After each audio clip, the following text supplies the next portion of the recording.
주님의 이름으로 축복 기도합나이다. 아멘. 오늘 이 시간 또 하나님께서 저와 여러분에게 주시는 말씀은 히브리 12장 14절로 17절 말씀으로 마음의 상처를 치유받으라. 이러한 제목으로 함께 은혜 나누기를 원합니다. 오늘 우리에게 주신 말씀을 통해서 우리가 또 우리 성도가 마음의 상처를 치유를 받으려면 어찌 해야 할까를 생각을 해보고자 합니다. 여러분, 마음에 혹시 남들이 이해 못하는 마음의 상처를 가지고 있지는 않은지요? 아무도 해결해 주지 않는 아픔이 있으신지, 그 아픔 때문에 힘들고 어려우신지. 그래서 오늘 우리의 모두가 이 마음속에 있는 상처가 주의 이름으로 처리되시기를 주의 이름으로 축복합니다. 그래서 우리가 상처를 치유받으려면 우리가 몇 가지를 알아야 되는데, 첫째로 사람은 누구든지 마음의 상처를 받습니다. 오늘 본문 15절을 같이 한번 보겠습니다. 시작. 너희는 하나님의 은혜에 이르지 못하는 자가 없도록 하고 또 쓴뿌리가 나서 괴롭게 하여 많은 사람이 이로 말미암아 더럽게 되지 않게 하며. 아멘. 성경에 나오는 위대한 인물들도 많은 상처가 있는 것을 우리가 알게 됩니다. 아브라함의 아내 사라는 우리가 보이지는 않았지만 자세히 기록은 하지는 않았지만 많은 상처가 있었습니다. 엄청난 상처가 있었는데 남편이 애굽에서 가서 자기가 살고자 아내를 동생이라고 한 적도 있습니다. 아마도 사라는 일평생 그 아픈 상처가 안고 살았을 겁니다. 야곱은 형 에서에게 교묘한 작전으로 장자권을 빼앗고 아버지를 속이고 거짓말로 축복을 도적질했습니다. 그 상처가 20년이 지나도 해결되지 않는 아픔이 야곱을 따라다녔습니다. 요셉은 형들에게 버림받아 상처를 입었죠. 그뿐입니까? 야곱의 부인 레아는 알력이 좋지 못한 것 때문에 야곱에게 특별한 사랑을 받지 못한 아픔을 갖고 살았습니다. 그래서 자식을 많이 낳는 것으로 보상하려는 상처, 그 동생 라헬도 남편의 사랑은 있었지만 아기를 낳지 못하는 열등의식에 상처가 있었죠. 이처럼 대부분의 사람들이 크든 작든 상처를 갖고 살아간다는 것입니다. 그런데 중요한 것은 그 상처를 평생 갖고 산 것이 아니고 하나님 안에서 해결받고 치유를 받았다는 것입니다. 위대한 사도 바울도 마음의 상처를 많이 받았습니다. 자, 오늘 고린도 후서 11장 23절을 같이 한번 읽겠습니다. 시작. 그들이 그리스도의 일꾼이나 정신없는 말을 하거니와 나는 더욱 그러하도다. 내가 수고를 넘치도록 하고 옥에 갇히기도 더 많이 하고 매도 수없이 맞고 여러 번 죽을 뻔하였으니. 여기에 지금 23절부터 쭉 그 이하를 계속 읽어보시면 그는 복음 때문에 옥에 갇히기도 하고 매도 수없이 많고 여러 번 죽을 뻔한 위험도 겪었습니다. 39번씩 5차례씩을 매를 맞아본 적도 있고 3번 태장으로 맞았고 1번 돌로 맞았고 3번 파선을 했습니다. 온갖 위험을 다 겪고 헐벗고 굶주렸죠. 디모데 후서 4장 10절 말씀을 한번 더 보겠습니다. 시작. 데마는 이 세상을 사랑하여 나를 버리고 데살로니가로 갔고 그레스게는 갈라디아로 디도는 달마디아로 갔고. 바울은 사역을 하다가 이 동력자들의 배신을 당하는 상처도 받았습니다. 데마는 이 세상을 사랑해 나를 버리고 데살로니가로 갔고 그레스게는 갈라디아로 디도는 달마디아로 갔고, 이렇게 어떤 뭔가 뉘앙스를 남기잖아요. 그런데 믿었던 사람들이 등을 돌리고 자기를 떠나는 배신을 겪었을 때에 이 바울은 어마어마한 상처를 받았을 것입니다. 이처럼 위대한 사도도 이 상처를 받는데 하물며 우리들이 상처를 받는 것은 당연한 것입니다. 제가 여러분에게 자신은 마음의 상처가 하나도 없다고 생각하는 사람 한번 우리가 솔직히 손 안 들어보세요. 이렇게 한다면 여러분 한 사람도 상처 안 받아본 사람 없을, 손들 사람은 없을 겁니다. 모든 사람은 상처를 가지고 살아간다 라는 것을 기억하시길 바랍니다. 그러나 중요한 것은 마음의 상처는 주로 가까운 사람에게 받는다라는 것입니다. 요셉에게 가장 큰 상처를 준 사람들이 가까운 형들이었습니다. 야곱에게 가장 상처를 준 사람은 형 에서와 외삼촌 나반이었습니다. 바울도 늘 함께하던 동역자들이었습니다. 여러분 받는 상처도 대부분에 보면 살펴보면 가까운 사람들에게 받는 것이 가장 클 것입니다. 가족에게 받는 상처, 부모, 남편, 형제, 가까운 그들이 상처를 줄 가능성이 더 많습니다. 교회도 그렇습니다. 잘 알지 못하는 사람에게 상처를 받지 않습니다. 잘 아는 사람, 믿었던 사람, 그러다 보니까 본의 아니게요. 허물없이 대하다 보니까 상처를 또 입기도 합니다. 사랑하는 사람이기 때문에 상대를 통해서 사랑받기를 원하지만 또 원하는 만큼 사랑을 받지도 못해서 상처를 받죠. 또는 기대하는 사람과 달리 상대는 사랑하는 법을 몰라서 나를 사랑해주지 못하기 때문에 그것이 상처가 또 되기도 하죠. 어느 기관에서 이게 조사한 지는 좀 됐습니다만 자녀들이 상처를 누구를 통해서 받느냐 하는 조사를 해보았는데 결과를 보니까 아버지에게 40.7%가 나왔고 어머니에게 32.1%가 라고 나왔습니다. 아버지에게는 40%, 어머니에게는 32%. 상처받는 내용은 함부로 말하기 때문이라고 했고 은근히 무시하는 말을 할 때 상처를 입게 됩니다. 아무리 가까운 사이라도 자존심을 지켜줘야만 됩니다. 내 말 한마디가 칼보다 무섭고 총보다 무섭다라는 것을 우리는 아셔야 되죠. 두 번째로는 마음의 상처에는 고통이 따릅니다. 오늘 보면 15절을 한 번 더 같이 보겠습니다. 시작. 너희는 하나님의 은혜에 이르지 못하는 자가 없도록 하고 또 쓴뿌리가 나서 괴롭게 하여 많은 사람이 이로 말미암아 더럽게 되지 않게 하며. 아멘. 여기에 보면 상처로 인해서 생긴 쓴뿌리가 나서 괴롭게 한다 이렇게 말씀을 합니다. 우리에게 닥치는 상처는 무서운 고통을 동반을 하게 되는데 우리가 몇 가지 이렇게 간단하게 추려서 살펴보면 첫째로 상처로 인해서 하나님의 은혜를 받지 못할 수 있습니다. 상처 때문에 하나님의 은혜를 받지 못할 수 있어요. 두 번째로는 마음의 괴로움이 생겨요. 세 번째는 마음이 더럽게 됩니다. 이 마음이 더럽다라는 것은 증오, 분노, 복수, 원한이 가득 찬 거죠. 네 번째로는 세속적인 삶을 살게 됩니다. 오늘 보면 이 16절에 보시면 망령이라는 말이 나오거든요. 이 16절을 한번 보시면 망령이라는 말이 나오는데 누구나 접근할 수 있는 속된 더러운 세속적이라는 뜻인데 이 망령 이 뜻입니다. 다섯 번째는 영적인 것에 소홀해집니다. 여섯 번째는 에서처럼 진정한 축복을 놓치게 됩니다. 언제? 바로 이 닥치는 상처로 인해서 그것을 통해서 우리는 잊는 게 많아요.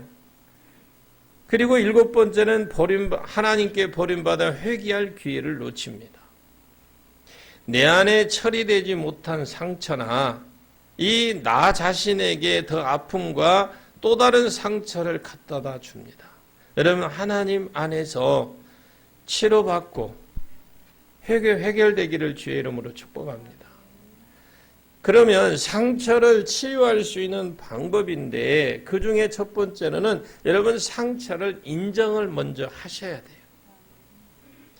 상담 치료법 가운데 카타르시스라는 용법이 있습니다. 이 카타르시스라는 용법은 무의식 속에 잠겨있는 마음의 상처나 컴플렉스를 말과 행위에 감정적으로 밖으로 발산시켜 노이로제를 치료하려는 정신요법인데 자기도 의식하지 못한 채 억압돼 남아있는 상처를 인정하게 되고 그것을 고백을 함으로 말미암아 과거의 기억, 상처를 털어버리게 만드는 그런 방법이 바로 용법이 카타르시스라는 방법인데 그래서 기억에서 사라질 때까지 그 문제를 객관하며 현실화하고 직면화시키는 상담을 하는 그런 과정도 있습니다. 두 번째로는 상처의 대상자를 용서해야 됩니다. 비록 내가 그 사람에게 상처를 받았지만 내가 먼저 그 사람을 용서를 하십시오. 그것이 내가 사는 방법이에요. 자기 자신을 용서를 해야 됩니다. 그래서 자존감을 회복해야 되고 그리고 상처를 준 다른 사람을 용서해 주어야 됩니다. 아멘. 마태복음 18장을 읽어보시면 1만 달란트 빚진 자 비유에서 용서가 되어지지 않고 끊임없는 미움, 원망, 울분으로 삶과 사역의 자유를 누릴 수 없잖아요. 용서하기 위해서 우리는 하나님 앞에 나가야 됩니다. 하나님의 크신 사랑을 느끼면서 자존감이 생기고 용서할 수 있는 것입니다. 여러분, 하나님 앞에 나와야 돼요. 하나님은 왜 나와야 돼요? 하나님 우리를 만드셨잖아요. 우리의 연약성을 아시고 우리의 마음의 아픔을 아십니다. 그리고 우리의 상처를 싸매 주시는 분인데 상처가 있음에도 불구하고 여전히 우리를 사랑하고 계신다라는 거죠. 그래서 그분께 나가야 되는 거예요. 자, 우리를 사랑의 대상자로 무조건적으로 선택하시고 예수 그리스도를 죄값을 대신 치르게 하심으로 구원하신 분이 하나님이십니다. 성령의 불과 학력의 은총으로 말미암아 우리를 거듭나게 하신 분이 하나님이셔요. 성령으로 우리의 연약함을 도우시는 분이죠. 우리는 그를 떠날 수도 있어도 그분은 우리를 놓지 않으시는 분입니다. 그분은 여전히 우리와 함께 하시는 분이십니다. 아멘. 그분의 사랑을 느낄 때 비로소 자신의 상처를 드러내고 객관화할 수 있고 상처를 준 사람마저도 그 사람까지도 용서를 할 수 있다라는 것입니다. 세 번째로는 모든 상처는 치유받을 수 있습니다. 오늘 본문 17절 말씀을 보겠습니다. 17절입니다. 시작. 너희가 아는 바와 같이 그가 그 후에 축복을 이어받으려고 눈물을 흘리며 구하되 버림바가 되어 회개할 기회를 얻지 못하였느니라. 아멘. 우리에게 희망을 주는 소식은 어떤 상처도 치유될 수 있다라는 것이 우리에게 희망적인 소식입니다. 여러분, 어떠한 것도 치료받을 수 있기를 바랍니다. 우리가 상처와 상처로 인한 고통을 회피하지 않고 하나님 앞에 가지고 나가면 치유자이신 하나님은 우리를 반드시 치유해 주십니다. 문제는 사람들이 치유받기보다 회피하려고 하기 때문에 문제가 있습니다. 가정에서 상처를 받은 사람은 가정을 좀 자꾸 멀리합니다. 교회에서 상처를 받은 사람은 교회를 자꾸 멀리합니다. 이렇게 해서 치유는 안 돼요. 가정에서 상처를 받았다고 가정을 깨버리고 교회에서 상처를 받았다고 교회를 옮기면 되겠습니까? 안 보면 될 것 같지만 안 본다고 되는 것이 그 상처가 없어지면 괜찮은데 그 상처는 그대로 남아 있어요. 하나님은 우리가 받은 상처를 통해서 우리를 훈련하시는데 우리가 그 훈련을 피한다고 훈련이 끝나겠느냐라는 거죠. 만약 우리가 우리에게 다가오는 훈련을 피해서 도망한다면 하나님은 그보다 더 강력한 훈련 프로그램을 적용을 하실 겁니다. 상처 치유의 사람은 해결자가 없어요. 아닙니다. 하나님이 우리의 문제의 해결자이심을 믿으시길 바랍니다. 하나님은 우리의 그 아픈 상처를 치유하시는 분이시고 좀 더 나아가 그 상처 때문에 더 큰 인물이 되도록 나를 만들어 가시는 하나님이십니다. 그래서 이 상처로 인해 치유받으면서 더 큰 인물이 되시길 바랍니다. 하나님은 능숙한 치유자이십니다. 우리들의 상처가 전능하신 하나님 앞에 나와 치유받으면 우리는요, 이전보다 더 아름다운 인생을 멋지게 살아갈 수 있다라는 거죠. 그러면 마음의 상처를 치유받기 위해서 어떻게 우리가 해야 되느냐? 첫째로 치유자이신 하나님 앞에 여러분 가지고 있는 그 상처들을 다 가지고 나오시길 바랍니다. 누가 나의 상처를 치유하십니까? 출애굽기 15장 26절에 보면 나는 너희를 치료하는 여호와임이니라. 말라기 4장 2절 말씀에 보니까 내 이름을 경외하는 너희에게는 의로운 해가 떠올라서 치료하는 광선을 바라리니 그래. 계속해서 마태복음 4장 23절 말씀에 주께서 모든 병과 모든 약한 것을 고치신다. 철저하게 하나님 약속을 해 주셨습니다. 우리가 좋은 사람을 만나도 치유받을 수 있잖아요. 강도 만난 사람, 선한 사마리아 사람을 만남으로 치유가 됐던 것처럼 우리도 좋은 사람 만나면요 치유받을 수 있어요. 좋은 배우자, 좋은 친구, 좋은 상담자, 좋은 목사, 이 뭐를 만나면 그것 자체가 여러분 축복인 줄로 믿습니다. 그렇지만 우리가 세상을 살아가면서요 나의 상처를 치유해 주는 사람을 만나는 것은 그렇게 쉬운 일이 아니라는 거죠. 하지만 주님은 언제나 내 곁에 나를 치유하시기를 원하고 계시고 내가 주님을 찾아가기를 원하고 계신 줄로 믿으시길 바랍니다. 아멘.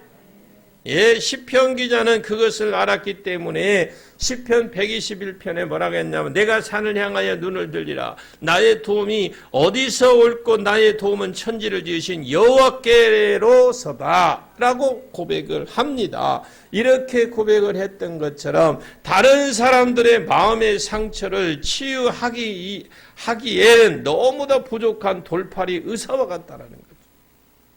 우리의 마음의 상처를 완벽하게 치유해 주실 수 있는 분은 우리의 구원자이신 하나님이십니다.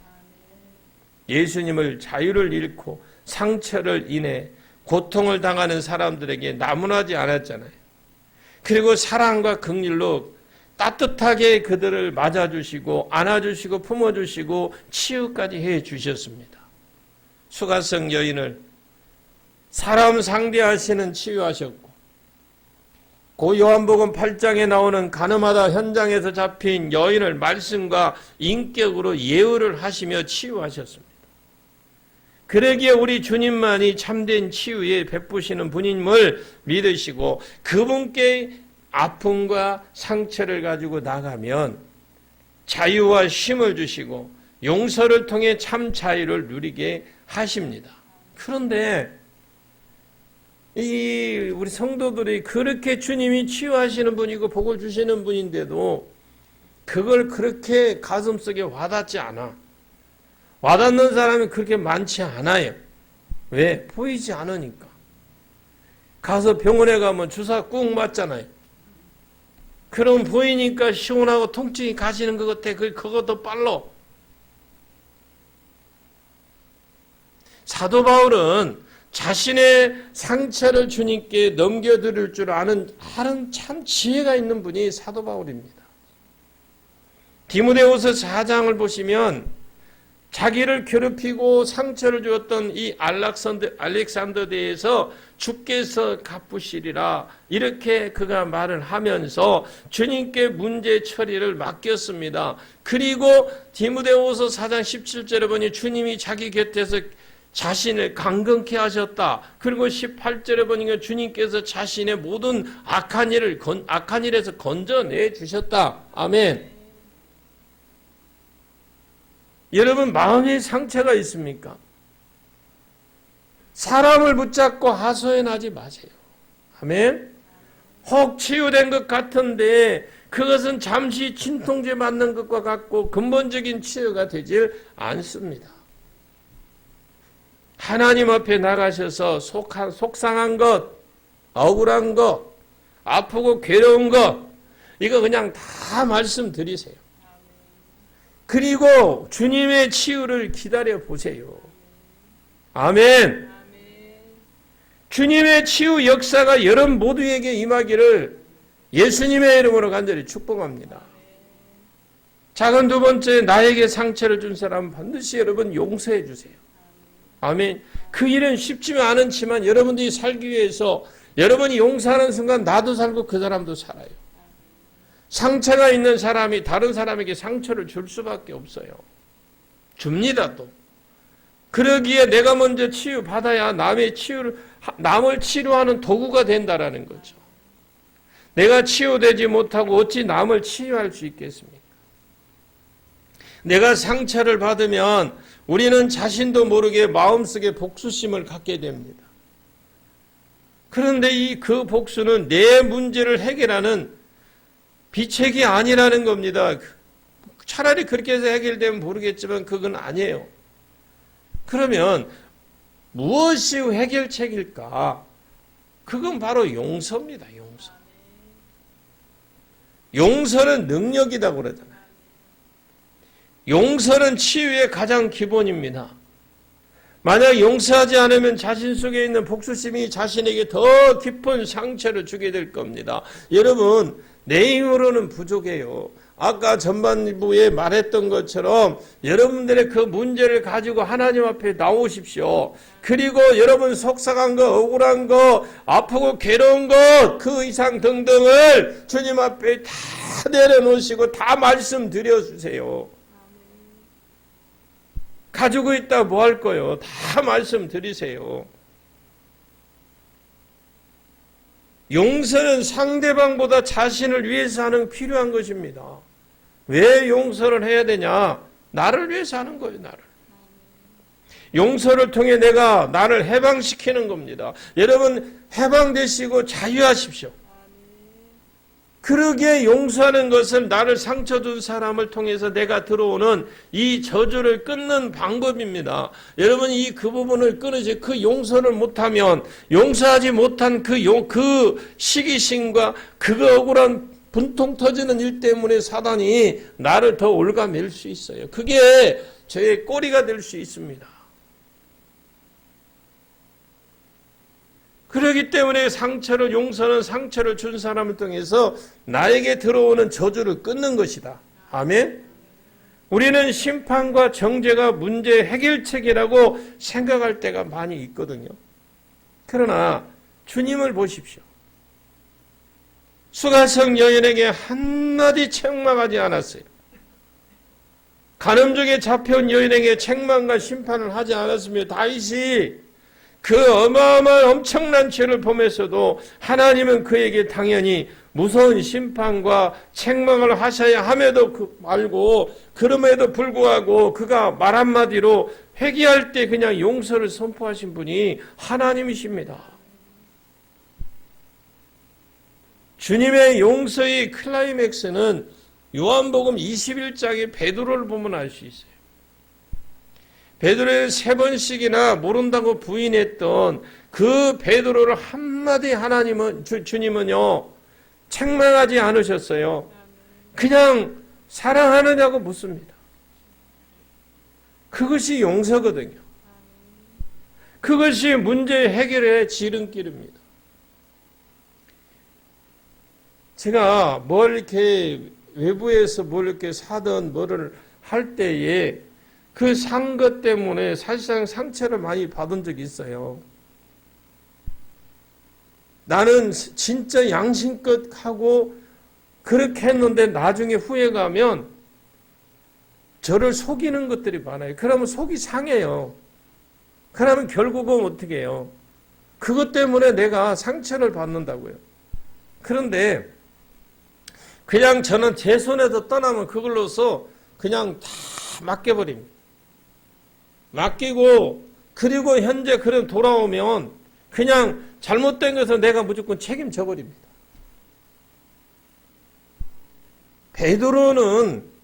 베드로가 베드로 된 것은 뭘까요? 그 치유가 여러분에게 이 시간 임하기를 주의 이름으로 축복합니다.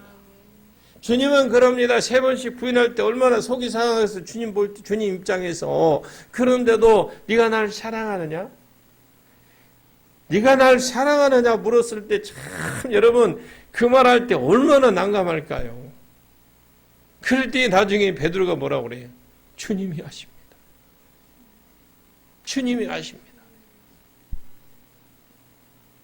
여러분에게 고통을 준 사람, 여러분에게 정말 감당하기 힘든 아픔을 준 사람이 혹시 있다면 주님의 이름으로 용서를 선포하시기 바랍니다. 그리고 그 아픔이 주님의 손으로 치유됐음을 이제 여러분 담대히 선포하십시오. 그러면 주님은 우리를 자유케 하십니다. 진리를 알지니 진리가 너희를 자유케 하리라. 할렐루야. 세 번째로는 상처를 은혜로 받아들이십시오. 아멘. 사람이 무엇이든지 긍정적인 시각으로 볼 수 있다라는 것은 그것만큼 큰 축복이 없어요. 요셉은 형들 때문에 종살이 옥살이라는 말보다 할 수 없는 고통을 받았잖아요. 마음의 상처를 그가 받았지만은 그 상처를 하나님의 은혜로 해석을 하잖아요. 요셉이 형들에게 당신들이 나를 이곳에 팔았다고 근심하지 마옵소서, 한탄하지 마옵소서, 하나님이 생명을 구원하시려고 나를 당신들보다 먼저 이곳으로 보냈습니다. 얼마나 지혜롭습니까? 이렇게 우리는 고백할 수 있는 저와 여러분 되시길 바랍니다.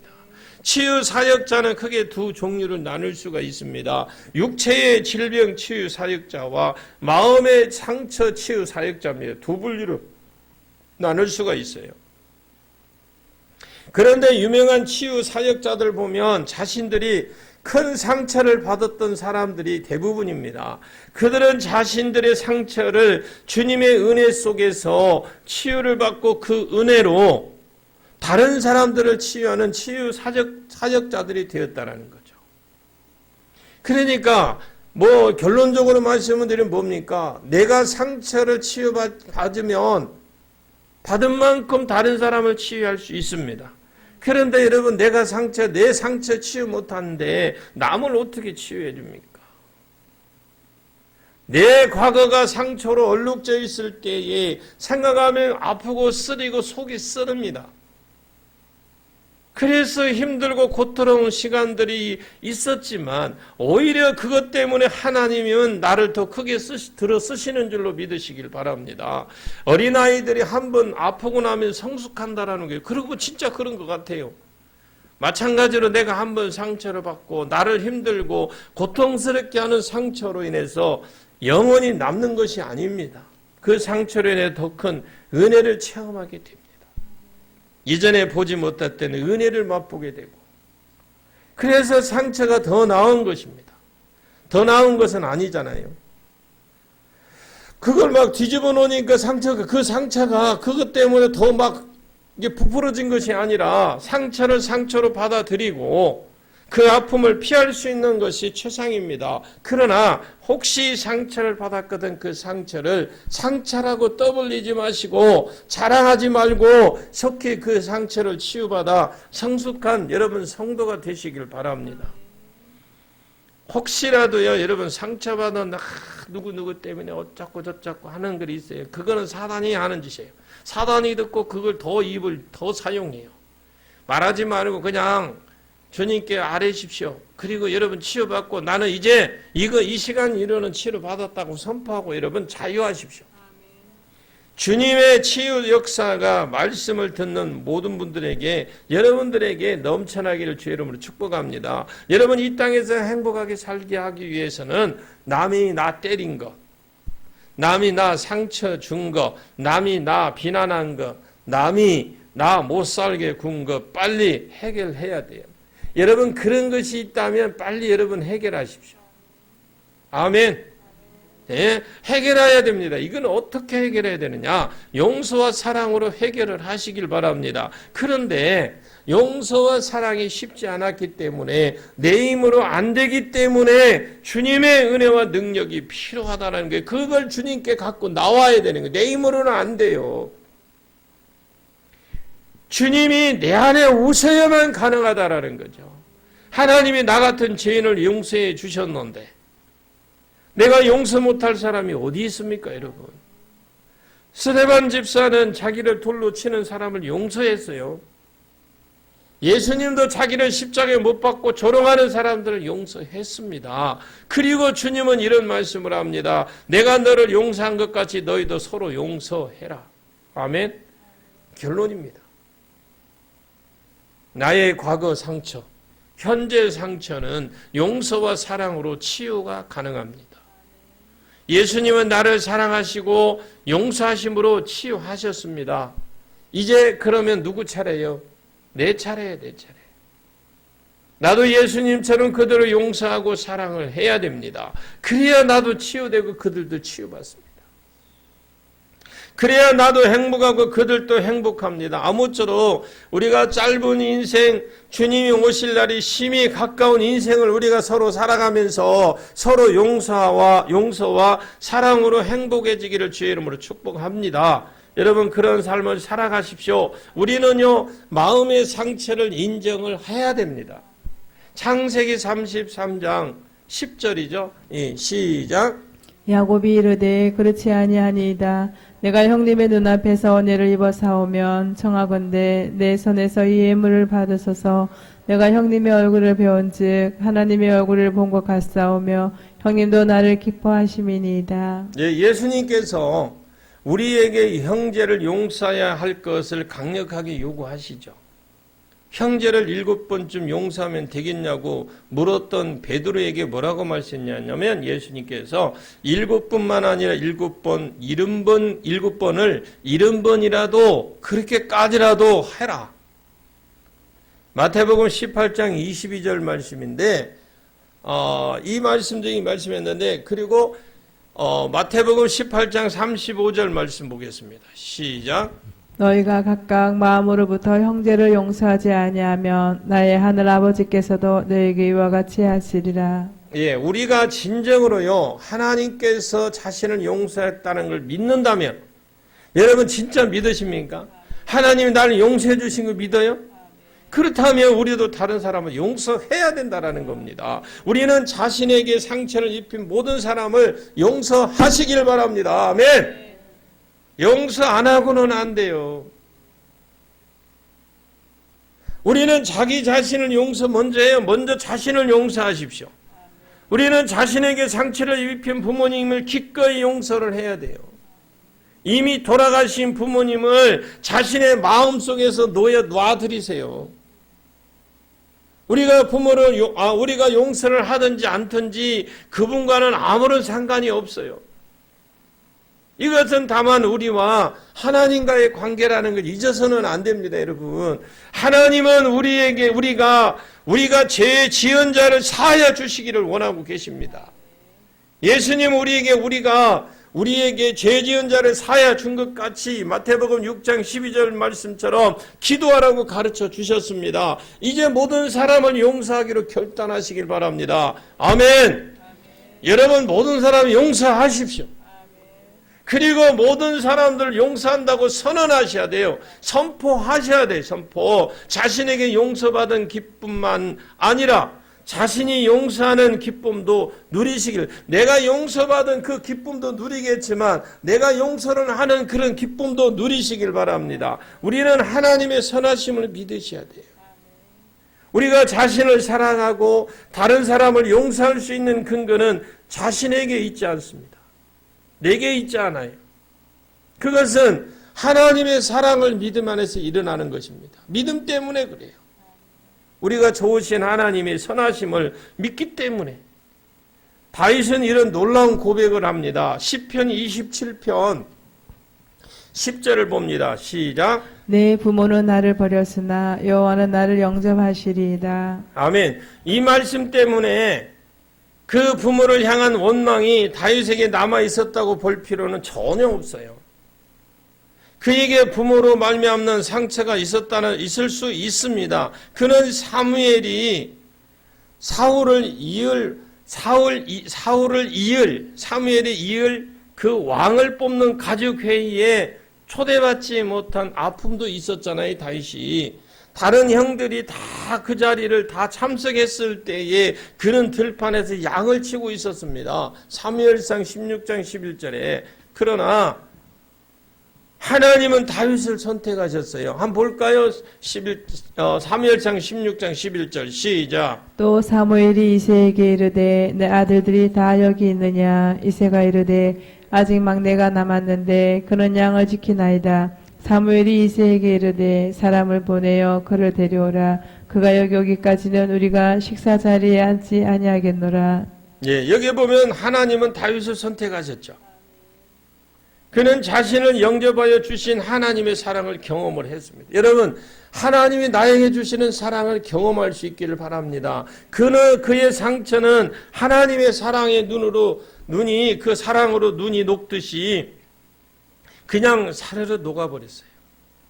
그리스도인들에게는 치유는 우리가 부족함에도 불구하고요, 여전히 하나님께서 우리를 사랑하시는 데 있습니다. 여러분, 어떤 질병이든 주님의 사랑으로 다 치유돼요.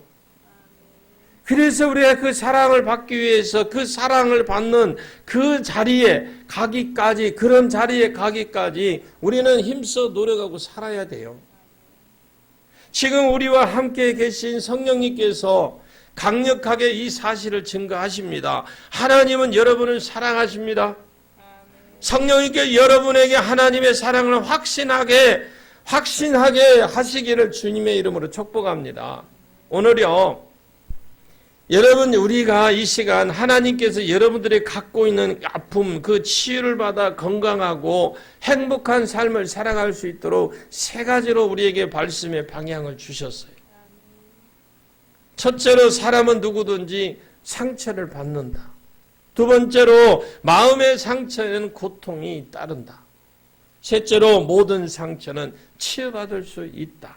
여러분들도 이 원망을 참고 기도함으로 인간의 생각을 버리시고 하나님 말씀에 순종함으로 모든 아픔과 고통에서 치유받는 축복된 성도가 꼭 되시기를 주의 이름으로 축복합니다. 아멘.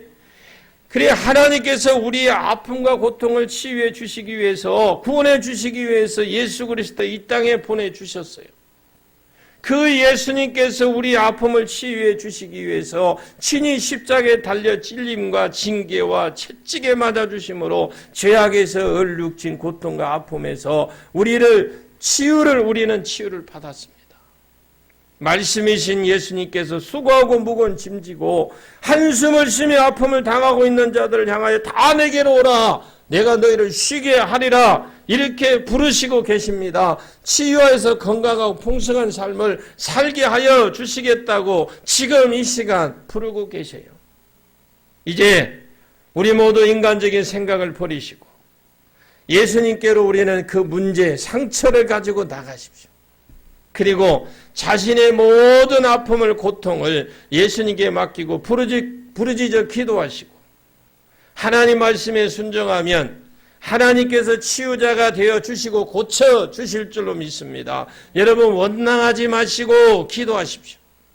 인간의 생각을 버리시길 바랍니다. 하나님 말씀에 순종함으로 모든 문제를 여러분 반드시 해결을 받으시고 모든 아픔에서 치유를 받으시고 건강하고 풍성한 삶을 살아가는 여러분이 축복된 주인공이 성도가 되시기를 예수 그리스도 이름으로 간절히 축원합니다. 기도합니다. 참 좋으신 아버지 하나님,